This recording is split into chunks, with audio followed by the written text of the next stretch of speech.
Good morning, everyone. Welcome to the May 15th episode of the Electoral Area Services Committee meeting for the Sunshine Coast Regional District. I'd like to acknowledge that we are meeting today on the territories of the Sechelt and Squamish peoples, and we are honored to have that privilege. We have an agenda before us. Board, do we have any additions or changes? Not seeing a whole lot of action on that. Can I have a motion to accept the agenda as presented? I see a seconder. Okay, ready to vote? All those in favor? And that passes. We have a number of reports in front of us. I'd like a motion to receive all reports as presented. Motion, seconder. We have a seconder. All those in favor? And passes. Thank you. So we have here 4.1, an official community plan renewal project status update report number 4. Staff, would you like to introduce that, please? Thank you, Chair. The purpose of this report is to provide an update on the official community plan renewal project, and staff are here to answer any questions the committee may have. Thank you.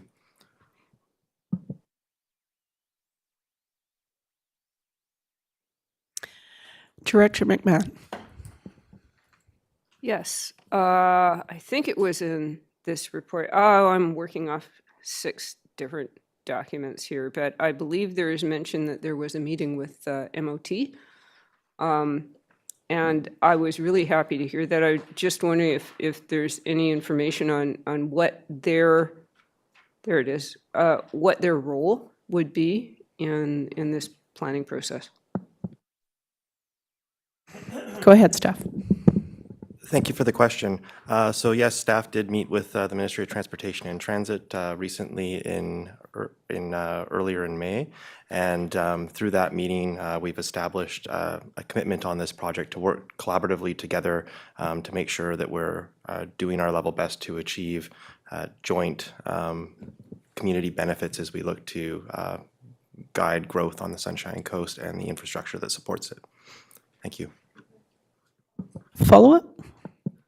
Yeah, MOTT has some planning processes underway, although they don't plan our rural roads, but they've got a bypass study that never seems to have arrived, and some other things. So I assume that will somehow fit in with our OCP process. Go ahead. Thank you. Yes, staff will certainly be considering all of the additional planning work that the ministry is doing as well as part of our work, and then work together with them to make sure that the work that we do meets their expectations as well to help jointly integrate our work for the community. Thank you. I'm going to jump in with a question, and then Director McMahon can come back. My question's on page 3. It's usually for me as much a comment or anything as anything. We're speaking about cumulative effects. I'm wondering, are there specific metrics that staff have already considered as to what's going to be part of those cumulative effects? And then when we're looking at updated inventory data, I'm just interested in seeing how we can incorporate that data in a public way so that other people have access to it, and whether or not it's going to be updated regularly, or is it going to be a snapshot in time. I recognize that's quite a bit of information to ask, and fine to have that information come later, but just some perspective of how we can manage that data and make it useful for the public.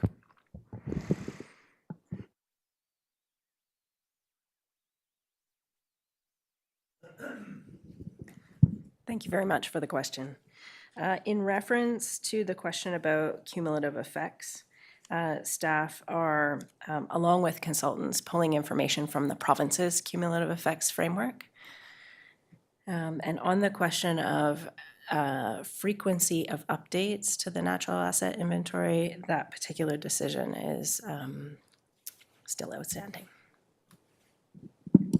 So just as a follow-up, it might be for future updates, I think it'd be interesting for the board to look at what the province's cumulative effects data is, how they accommodate that, so we are better informed of what that whole process is.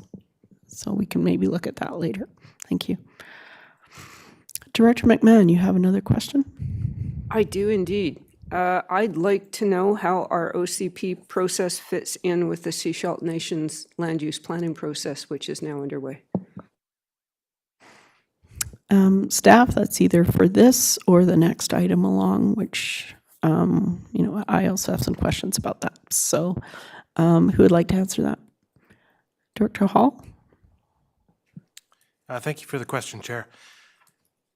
Staff are actively thinking about that and talking with the Sechelt Nation and the province about that.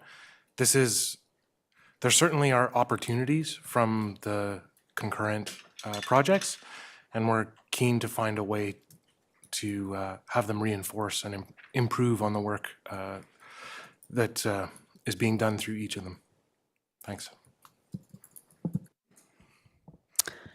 Okay, I'm seeing, you have a question? Not Director a question, Gebbia? just Comment? thank you, Chair. Yeah, just thank you for these monthly updates. I think they're very useful. It's good to demystify the process. A lot of us, that's our first one, so it's very good information. So just want to thank staff for providing these updates. They're very useful. And I think they'll be useful in the future as well for the next time it has to be done. Thank you, Director Gabius. So see no further questions about 4.1. Let's move on to 4.2, which is the draft official community plan renewal project engagement materials. And Senior Planner Jackson, Planner Clark, you're going to follow up on that. Thank you. Good morning. The purpose of this report is to share a selection of draft engagement materials for the committee's information in advance of Engagement Phase 1, which launches on June 1st, 2025. This preview of draft information is provided to support directors in their role of OCP project champions, and we are here to take any questions you may have. Thank you. Directors, Director McMahon. Thank you. The background report, who is the target audience for the background report? Go ahead. I appreciate that question. Thank you. The expected audience for the background report are those who are highly engaged in this process. So it provides a level of detail to yourselves as decision makers, as well as audiences like our APCs and our community groups who are already highly engaged, and perhaps others along the way who may find themselves more highly engaged as we go. Thank you. I have a follow-up to that, and then I'll get back to Director McMahon. On that note, that was one of my questions. What I am hoping to see in the background report is how how our process relates to not just First Nations planning initiatives that are occurring right now, but also Gibson's is doing an OCP, Sechelt is doing an OCP, the District of Sechelt. How does this all fit together? Because I think part of the confusion is going to be those overlaps and who's doing what, when, and for what community. So I'd like to see some kind of perspective added that will locate our process within all these other processes. Director Gabius, you have a question? Yeah, thank you. And this might actually be Director McMahon's follow-up. So if the targeted audience is people that are highly engaged already, and the postcard is great, it's really straight to the point, but is there a one-pager that could be produced that could try to kind of be an in-between, just kind of a real, like, layman's terms, try to get more people interested in the process? Is there any one-pager in the works? Steph? Thank you. A short answer is yes. A series of smaller documents are planned, though not part of the selection of the package today as we prepare for launch June 1st.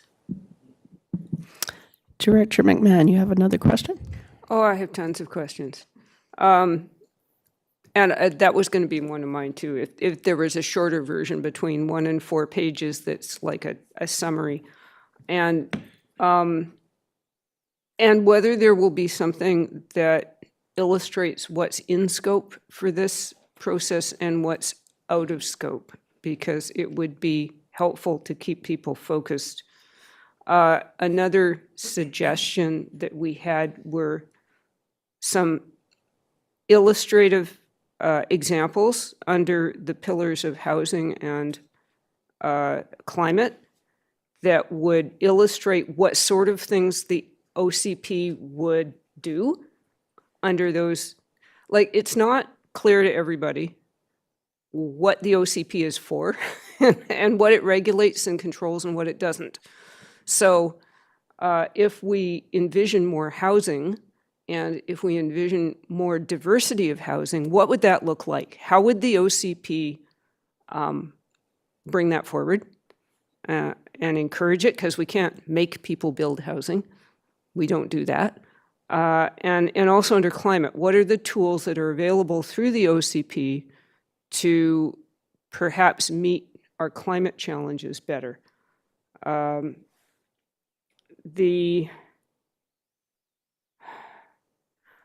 report mentions very briefly that we don't do subdivision approvals, but that's another sort of concern I have, is that we can influence things, but we are not actually the decision maker on a whole lot of these topics. So I realize it gets complicated, but it's difficult. And who are we primarily engaging? Are we looking for the permanent residents, or are we also engaging property owners who are non-resident, or summer people? Who all are we engaging in this? So there's a lot packed in there. If staff would like to respond. Thank you for the questions. Do our best to respond here. In terms of the visuals and the ideas as to how to make things clearer, thank you for the comments. We'll certainly take those into consideration as we continue to develop the engagement materials. On the matter of who we're going to engage, the definition of community is certainly broad, and we're looking to be inclusive and meet people where they at, which will include engaging with a variety of stakeholders in the community. So that includes both those folks that own property and are here part-time, and folks that call the Sunshine Coast home on a permanent basis. In terms of the relationship with the Ministry of Transportation and Transit and how we get the work done that we do for the community, we'll certainly work to help make that relationship clear through the process. But as I mentioned earlier, part of this is also an opportunity for staff at SCRD and at the ministry to work collaboratively together to make sure that we're achieving common community goals where we can. And so through that process, by aligning our bylaws and the work that the ministry is doing in a way that is helpful to being clear about what we can actually achieve for the community, I think will be a long-term benefit for folks to understand what's realistic as we build the type of community they want to see. Thank you. Thank you. Director Bax, would you like to? Yeah, so I think I'm here to think outside the box a little bit sometimes, and I thank staff for what they're doing in public engagement in July and August in my community. That's awesome. The Wednesday farmers markets and the and Creek Days in August. It's going to be a good time. You're going to love it. I was wondering what you're doing as far as creating any kind of social media footprint. I know that we want to find, I want to engage with younger people if on Instagram or TikTok even, and if there's any communication with the school district to try to engage students, although they are not necessarily property owners or even renters. They may be living at home yet. It's their future. And I'd like to hear what they have to say about the future of the Sunshine Coast for them. But thanks for the work. It looks good. I've passed it along to my some of my community organizations, and I'm sure they will give us lots of robust feedback. Thank you, Director Bax. And this is a draft, so there will be some edits to this. Staff, would you like to update on especially the engagement with high school students, because there has been some, and anything that's happening in the future with social media? Thank you for the question. There is a communications plan that is underway and will be launched on June the 1st that does involve social media through the channels that SERD typically uses, as well as a variety of other online, print, postering campaign you may be interested in. On the note of youth engagement, the board will recall support for a grant process with BC Healthy Communities in which we propose to collaboratively engage youth with Vancouver Coastal Health and a number of others.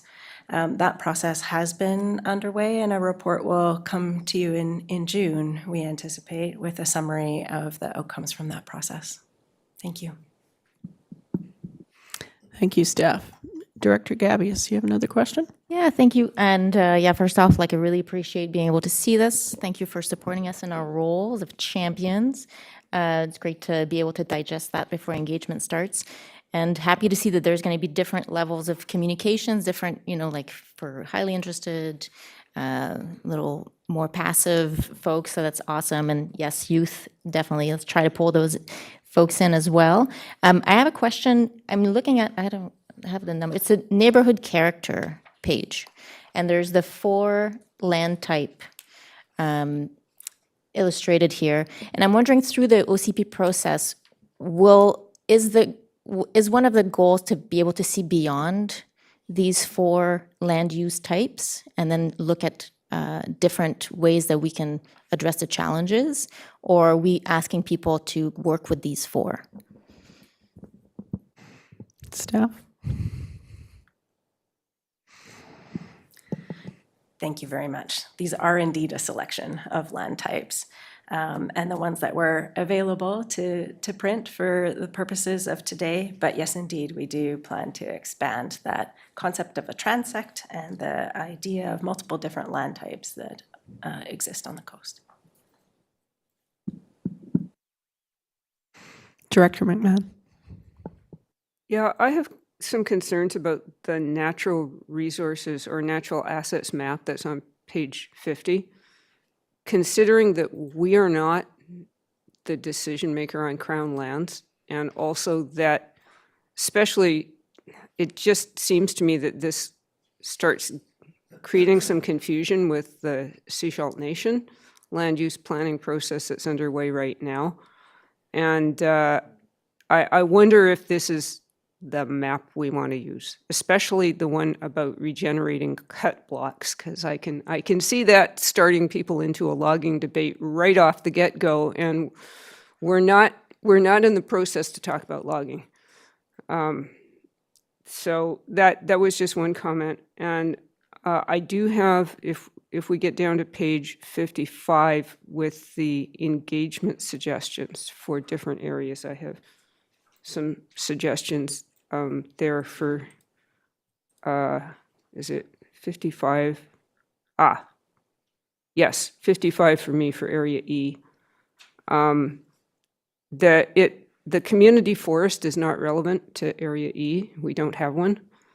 I would add the Wood Creek Park Neighborhood Association, the Ocean Beach Esplanade Neighborhood Association, the Poplars, Residents of Poplars Mobile Home Park, and the Farmers Institute. We have a lot of farmers in my area. I think it's really important to engage them. And probably my APC might have a few more suggestions on top of that. In terms of places to hold a pop-up, my area is super challenging. Like there is no here. So I think the suggestions, I did contact Quality Farm because their fall fair is the biggest event, I think, that happens in Area E. It's out of scope for the timeline that you want, but you might want to consider that because it is a big deal and it gets a whole huge turnout and a pretty broad cross-section of people as well. So those are my suggestions. So there was a question about one of the maps. I think it was on page 55, was it? 50. And I just want to make sure, because we are making a lot of suggestions here, we're not doing it via motion. We're just throwing them out there. So I hope staff are able to capture those, but also it might be a good idea for directors to send their specific changes in via email so we have a record. Staff, are you comfortable with the types of changes that we are requesting, that we're not doing it via motion? We're just throwing them out there for you.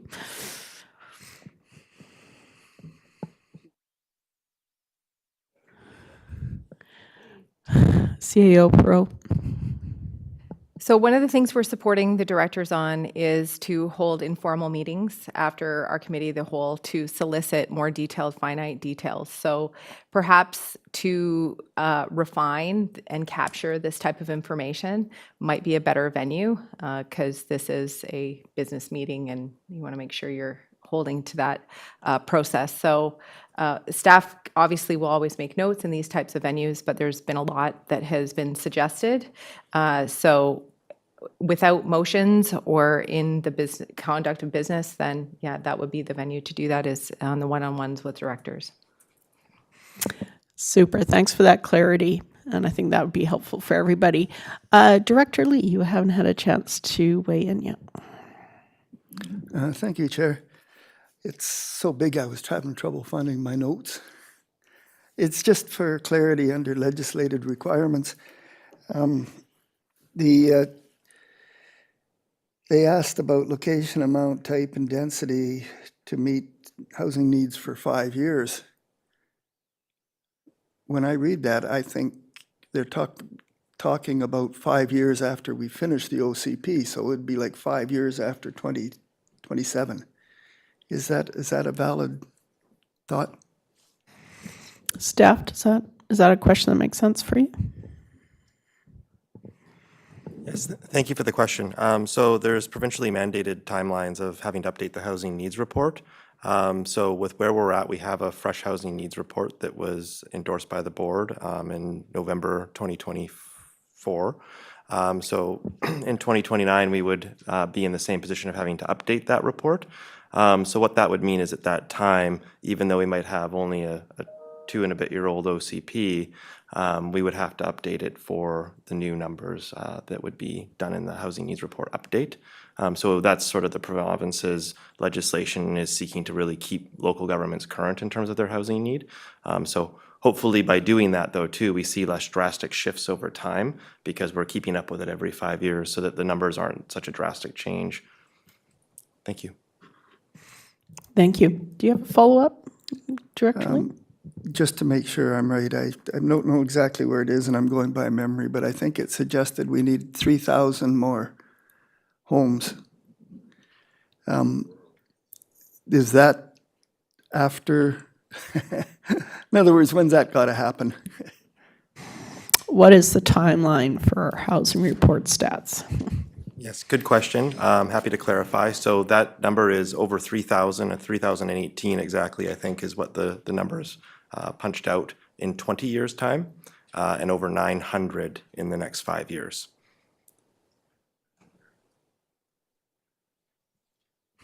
Go ahead, Director Lee. And when would the 5 years start? Back in 24 or? The 5-year need would have started back in 2024 when that first report was done. So we would be looking to update that come 2029 and then that would then, again, push out the next 20 years as well. So you'd look at both numbers again. You'd look at the next 5 years, make sure that those numbers are current, and then you would also look at the 20 years beyond at that time again. Go ahead, Director Lee. The reason I asked that is I kind of thought that was right, but our OCP is supposed to be saying where we want them and what we want them, and yet we won't have it ready until we're supposed to have those numbers already. It's kind of boggled my mind. I couldn't quite sort through what they're asking us. Is there any clarity on how our OCP completion fits in with the housing requirements? Is that sort of what you're asking, Director Lee? Yeah, we got to build these houses. We got to tell them where they are, and yet we haven't finished the OCP, so we can. So it's kind of a how do we do it question. Yeah. Does staff have any advice on that? Thank you for the question. So as a regional district, we have not been mandated to update our OCPs within the same prescribed timelines that the municipalities were. So we have a little bit of a longer timeline to update our OCPs, which we are doing to make sure we get it right. We have a big project on hand, integrating the 7 existing OCPs across the rural areas, and so making sure that we do that in a measured way that works for the community and achieves those housing needs. But you are correct that in the interim, we are working with outdated policies that are not implementing the types and the number of housing needs that we have in the community, which is the same that we had before the report. We just now know is the difference. So we're working in that right now, and we may, throughout the project, see official community plan amendments, for example, to our existing OCPs that seek to try and solve housing needs. And so if we had those applications, we would bring those forward for the board's consideration in the larger context of the project we're working on. Thank you. Thank you. I'd like to go on to Director Bax, please. Yeah, thank you. And on the coattails of that question, I think it's really imperative that this number, 900 new dwellings within the rural areas in the next 5 years, I think is something that needs to be emphasized, and that's so that the community understands that this is one of the priorities of our OCP is to make sure that we are prepared for the growth that will happen, and to figure out within our communities where we can live with this. It's going to be an increased density of some type, and so as I've told my community, they need to plan for the change that they can live with, or else change will just happen anyway, and it'll be something that they can't. And so I think I'm going to be looking at this number 900 houses and trying to figure out, where are these houses going to go? I'm sure you have your eye on Area F, Director Bax. CAO Pro might have something to add to this. Yeah, thank you, Chair. So I appreciate that this report is for information for the engagement. And it's the purpose is for information and to comment on the engagement. I think we're going on many different avenues, all OCP. Hard for staff to go on the fly, and they're doing a great job trying to answer many of your questions. But the purpose of today's report is to really receive the information that is going to be released, and we can have further discussions on, the finite detail of the OCP in different avenues. Just trying to get us back on track to the meeting topic and the purpose of the report that's in front of you today. Thank you. So speaking to the purpose of these reports and this background information that will be going out in various ways to the public and our engagement partners. Director McMahon, do you have anything to add? I do. I just wanted to flag that I would like to have a discussion at a future meeting about the methodology that the province used to produce these housing reports. I talked to a lot of other electoral area directors at the recent AVICC conference, and they all felt that the province's housing reports were inaccurate and not a good reflection of the actual needs and realities of rural areas. So I think at some point we need to, you know, from a policy perspective as board members, flag this and you know, maybe request that the province review its methodology for electoral areas, but not today. Thank you, Director McMahon. Now I'd like to move to Director Lee. Is this to the report? I think so. I'm just going to try this one.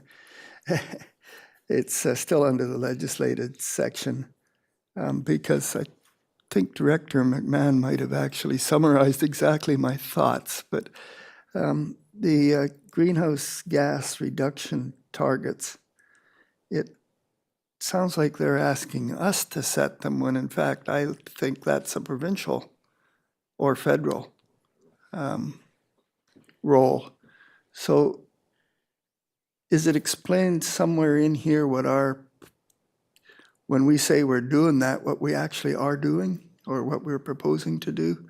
I know it's a tough question and maybe I shouldn't be asking it right now. But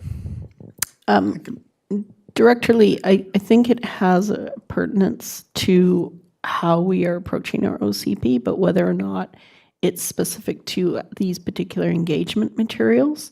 Is it okay to speak to that offline and then bring it back to the actual process of sure, OCP? because it's nothing urgent at all. Great. Yes, thanks. Thank you.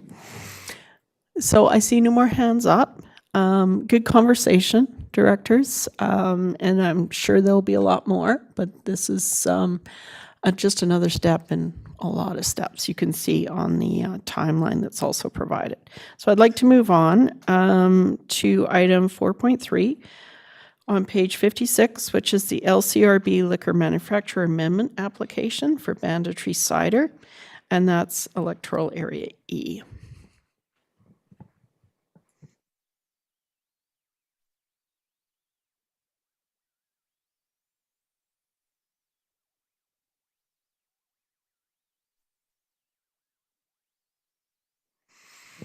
Planning staff, would you like to introduce this item? Thank you.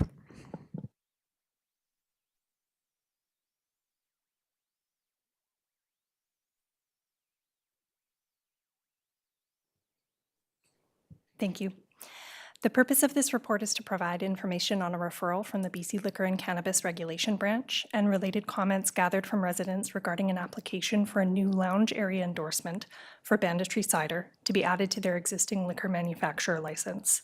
The report seeks committee direction on a response to this referral. Staff are available to answer questions.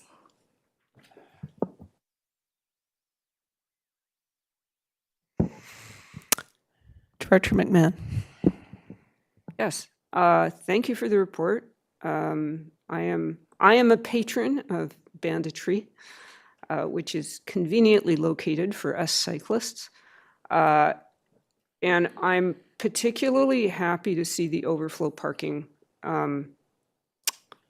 as part of this, because the parking along Pratt Road, when they are holding events, is getting tight, and I have had one or two complaints about it.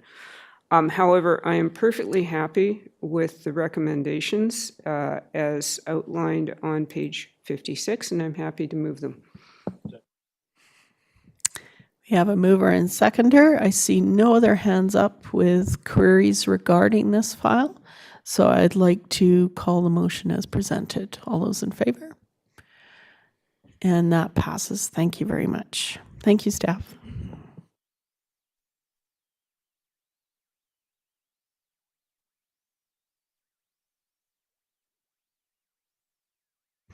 Our next item is 4.4. It's a request for fee reduction for OCP and zoning bylaw amendment for Lilies Lake Road, and that's Electoral Area A. That's page 64.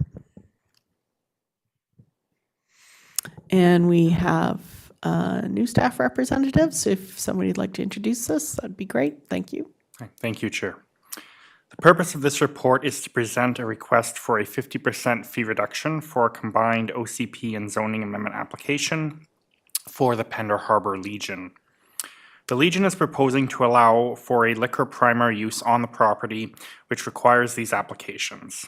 As a nonprofit, they may apply to the SUD board for a 50% fee reduction in accordance with Bylaw 522.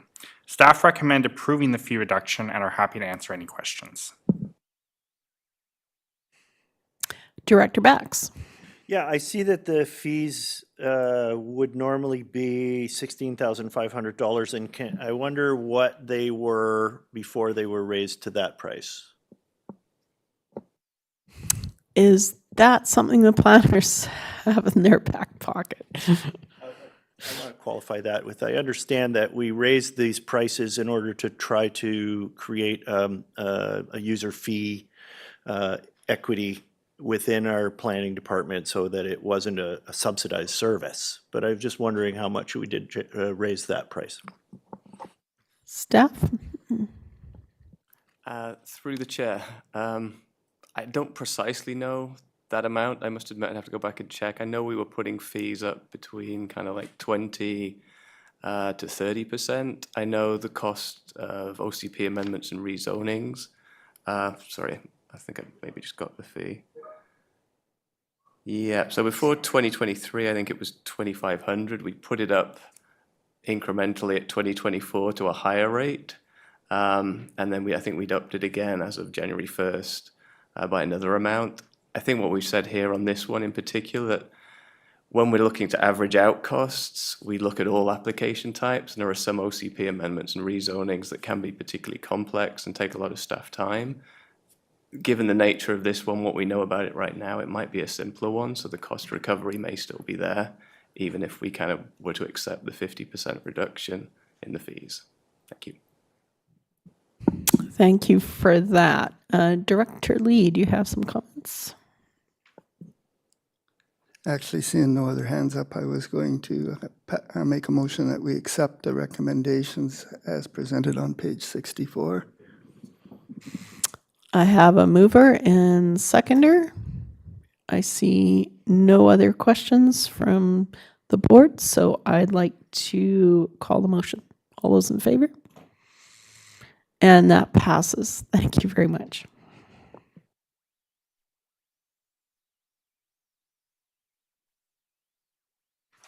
So next we're looking at 4.5 on page 69. It's payment in lieu of parkland dedication for subdivision SD 000101, and that is area F.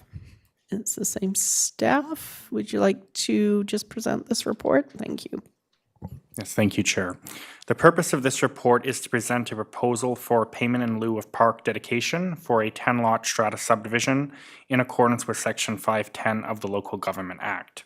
Staff have received and reviewed an appraisal and recommend that the proposed amount be accepted. Staff are happy to answer any questions. I see no other hands up, so I will just speak to this motion a bit. The question I have is, this subdivision process is, I think, 5 or 6 years in, and I'm just wondering, is this normal for a subdivision process to take this long?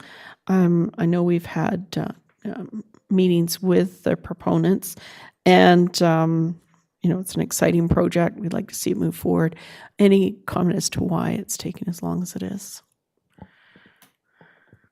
Thank you for the question. I would say subdivisions do vary in terms of how long they take. Each has its own levels of complexity. Sometimes things can be held up on the SCRD side. Equally, some things can be held up on an applicant side, how quickly they're moving. I think maybe there's a bit of a mixture of both in the case of this one, to be honest. But yeah, certainly some are quicker. The subdivisions can happen within a year to 18 months. But yeah, this one has taken an extended time. I appreciate that. Thank you. I'm not seeing any other hands up, so I would like to propose a motion as recommended on page 69, and I have a seconder. Great. See no other questions or comments. Call the vote. All those in favor? And that passes. Thank you. I'm just going to add to this one that the directors, I will forward a video about this proposal. It's more about the concept of this type of housing. It was put on by Van City, and they did a profile on this particular housing concept, so I'll send it out. Thanks. Okay, now we're moving on to 4.6 on page 73, Cliff Gilker Sports Field Irrigation Update.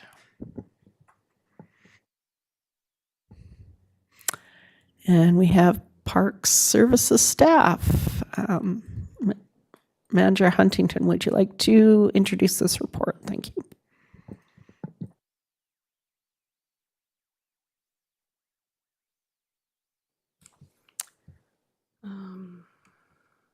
There we go. Thank you very much. Thank you, Chair. Good morning, and the purpose of this report is to provide a project update for the Cliff Gilker Sports Field Irrigation Project, as well as seek a decision on the next steps for the project.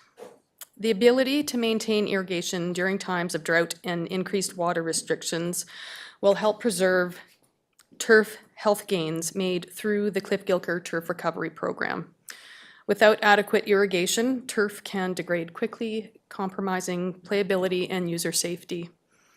Additionally, the percentage of Chapman water supply savings outlined in the staff report from removing the Cliff Gilker sports field irrigation system equates to roughly the equivalent of 125 households' consumption during this same time of year. The current project budget can progress the recommendations in the staff report. And once the infrastructure design is complete and the water license status is known, staff can return with a better understanding of the capital investment required to hook up to the well, as well as ongoing operational requirements. Thank you, and I'm happy to answer your questions. Thank you. I'd just like to say it's nice to see this project moving forward, and all the bonuses that we could acquire by moving this forward. So, Director Bax. Exactly what you said. And so with that, I'd like to move the recommendations as they appear on page 73. Do I have a seconder? Yeah, I've got a seconder, and then we'll just answer some more questions for clarification. Director McMahon. Yeah, I too am happy to see this here. It's grant funded, which is great. It reduces our use of the Chapman system, which is great, and it should result in better field quality, which is also great. I was just curious about a few things, though. Which service will pay for the operating costs of this well? Is this paid for through parks, or is it paid for through water? And you probably don't have the answer to this, but do we have a comparison of the actual cost of supplying potable water for irrigation versus a well like this that's non-potable water? Thank you. Go ahead and try. For the question. I can answer part of it. However, I think I will lean on GM Rosenboom for part of it as well. Parks Services will be responsible for the ongoing operational costs of this well because it's only directly related to the provision of the sports field irrigation. Thank you. And for the second part of that, perhaps GM Rosenboom could step in. I'm volunteering him. The use of a well like this, I think in terms of operating and maintenance, and thinking the operating and maintenance costs are relatively low given the size of the well. There might be one of the infrastructure capital requirements as indicated in the report that is currently unknown is the need to construct a reservoir, a smaller reservoir on site to meet peak demands during the night.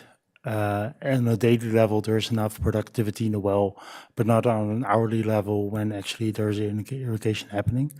But I think that's a worthwhile investment to consider, especially when, given that the SRD, also in the regional water system, is moving to a volumetric system.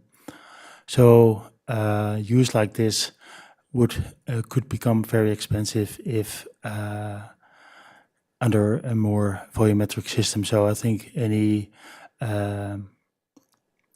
transition towards an independent groundwater-fed well system, as the manager indicated, improves reliability, service delivery, and I think ultimately might also reduce cost. Thank you for that. I think that helps clarify the project quite well. I just taking the opportunity to jump in really quick, and apparently this is the 25th anniversary of the Walkerton scenario, which is part of the reason why some of our complexities of water systems are where they are today, is to mitigate against hopefully never repeating Walkerton. So that came up on CBC this morning. Director Bax, I don't think you've spoken to this yet. Besides putting the motion forward, we want to try to avoid the kind of things that certain heads of health departments in the United States are up to, swimming in different lesser clean bodies of water. My question is, what is the situation with the fields now? Are they open this summer, or will they open in the fall? And any idea how long this process is going to take before before we can remove 125 households worth of water from our summertime water usage? When is the project going to be completed? Manager Huntington, go ahead. Thank you for the question. Our best estimates at this point in time, if we proceed with the water license application, is that process can take up to 2 years. So that is an integral part of being able to utilize the water within that's potentially available to us and through the well. So we anticipate if we move forward with the project, that we can proceed with design of the infrastructure required to tie the well into our existing irrigation system, as well as advance engagement with the Seychelles Nation during the time that we're waiting to hear about the status of the water license. So thank you. Thank you. Director Gabius, you have a question?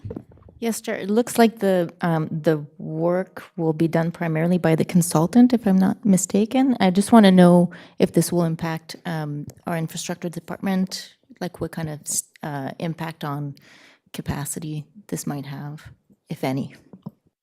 I'm not sure which staff would like to respond to that. Manager Rosenboom. Yeah. Thank you. Thank you for the question, Chair. The impacts will be very limited. We're more in an advising capacity at the moment. Thank you. Thanks. Director Lee and then Director McMahon.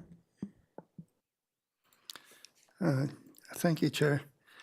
I just wanted to say I think it's an excellent project, and I'd sure like to see how we can make it happen faster, not slower. Mm-hmm. And if you figure they're talking, the report talks 0.8, I just rounded off to 1% of our water. That's a pretty cheap 1% addition. We need to push this as hard as we can, in my opinion. Thank you. Director McMahon. This is not our only thirsty sports field. I am wondering if we are looking at similar projects for other sports field. I was particularly thinking of Shirley Macy. Staff, do you have a response for that? Thank you for the question. We currently are also advancing our joint sports field strategy with other jurisdictions, and I'm sure we will get more insight into sports field priorities, such as the potential for hooking up or investigating other types of water or ways to irrigate our fields through the recommendations that come out of the sports field strategy. Thank you. Follow-up?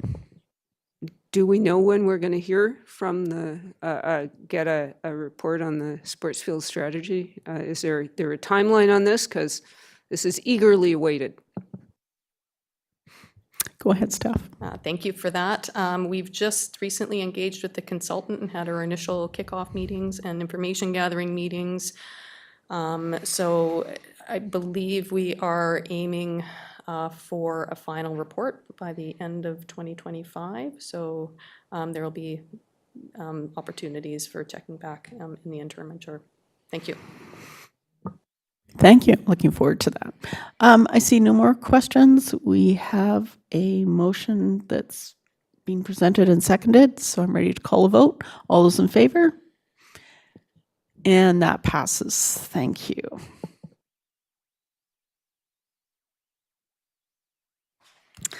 Next, on page 77, we have 4.7, Rec Beach Access Trail Erosion Mitigation. And Manager Huntington, you'll be speaking to this too, if you'd like to introduce it. Thank you.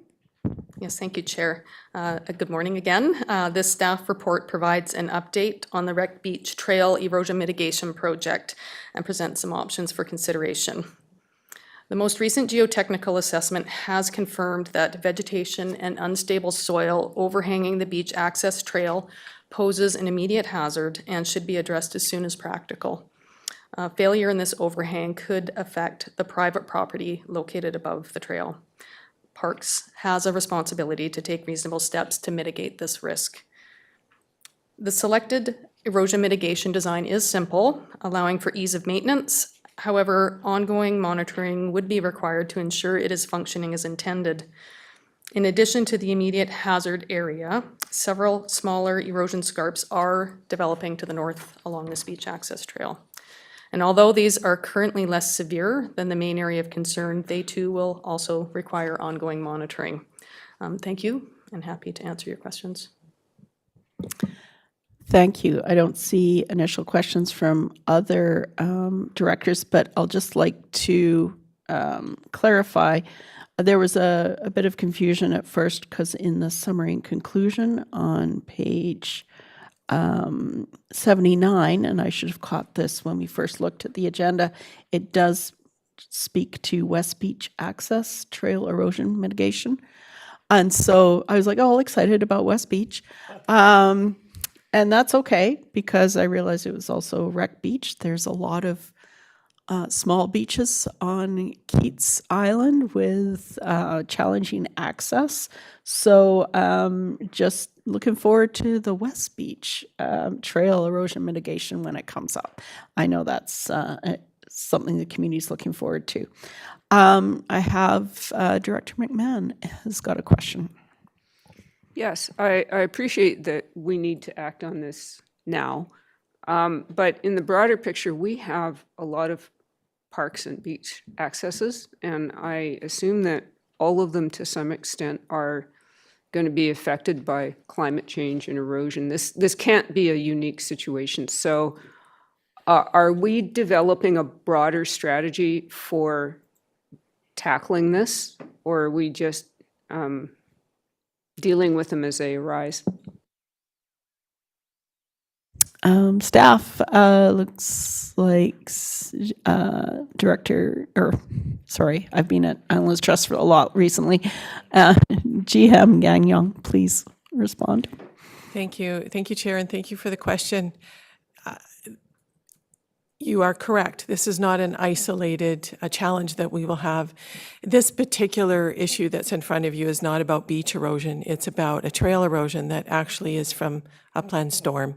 But both of those are issues that we have throughout our parks. So there's a few things that I see that are underway or soon to be underway that will contribute to needing to move forward with a broader strategy. And the first is the coastal flooding project that is underway. And the second is also the park service review, where we will be looking at all of our parks and what we want from a service level in the future. Those will contribute to what needs to be at some point in time a strategy, as well as I believe that we have we're looking at all the land that we own as well, so that will contribute. So there's a lot of planning underway, but at this point in time, we have not identified a plan around, parkland disposition or any of that. That would be the steps to come in the future. But lots of work underway that will contribute. Thank you. Thank you for that background. Director Bax? Yeah, along this lines of conversation, I recently received an email from a constituent who informed me that there's a beach access, that's a SCRD maintained beach access that is currently blocked by logs on the beach. And so I'd like to ask for some kind of guidance in trying to answer questions that they have, and I'm willing to take this offline at some point. Yeah, that might be a good offline one if there's just a very brief response from staff. I'm not sure who would like to speak to that. You're ready? Oh, okay. Thank you, Chair. There's a few things that we need to consider. One is foreshore is not necessarily our jurisdiction. So high tide watermark up, maybe, and it depends on what our tenure is around the access to the beach. So that's a fairly loaded question that perhaps could be, if there is a complaint about something, that be forwarded to the parks email, and then we can be able to reply, look into it and reply accordingly. Thank you so much. Follow up? Yes, that was the action that I took. I informed them that they needed to talk to parks. Super, thanks. So I see no other hands. On page 77, I would like to move the recommendations as presented. I have a seconder. All those ready to vote? Oh, go ahead. I try and change things up a little bit. Okay, that passes. Thank you.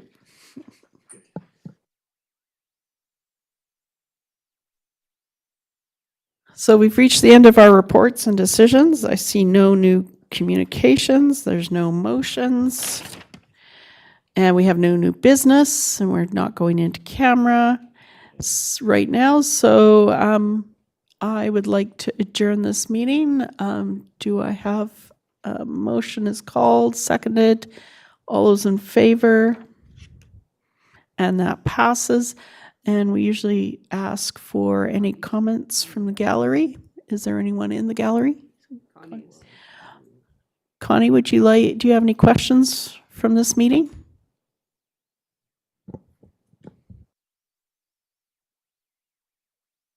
I'm not here. Is she up? Okay, go ahead, Connie. Do I let her in? Thank you. Just wondering if I can send in some quick comments to the documents for information on the OCP process. Yep, you can do that as a member of the public. Yep. Great. Thank you very much. Thank you. So I see no other comments from the gallery. So we'd like to close this meeting. Thank you all.